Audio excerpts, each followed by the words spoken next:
రైతు సోదరులందరికీ నమస్కారం. 15వ తేదీ జనవరి నెల 2026 చెన్నై టమోటా మార్కెట్ టాప్ ధరలు చూసుకున్నట్లయితే చెన్నై టమోటా మార్కెట్లో 20 కేజీల బాక్స్ అయితే వేలం వేశారు.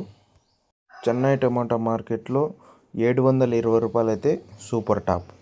ఇంకా అలాగే థర్డ్ క్వాలిటీ ధరలు తీసుకున్నట్లయితే 100 రూపాయల నుంచి ప్రారంభమై 100, 150, 200, 250, 300, 350 రూపాయలు.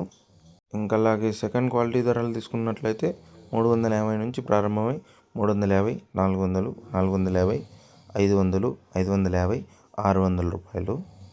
ఇంకా అలాగే ఫస్ట్ క్వాలిటీ ధరలు తీసుకున్నట్లయితే 600 నుంచి ప్రారంభమై 600, 650, 700, 710, 720 రూపాయలు. ఇంకా యావరేజ్ విషయానికి వస్తే 300 నుంచి ప్రారంభమై 300, 350, 400, 450, 500, 550, 600, 650 రూపాయల వరకు యావరేజ్లు. ఇంకా చెన్నై టమాటా మార్కెట్లో 720 రూపాయలు అయితే సూపర్ టాప్. అలాగే మీకు ఈ ఇన్ఫర్మేషన్ నచ్చినట్లయితే లైక్ చేయండి, షేర్ చేయండి, సబ్స్క్రైబ్ చేసుకోండి.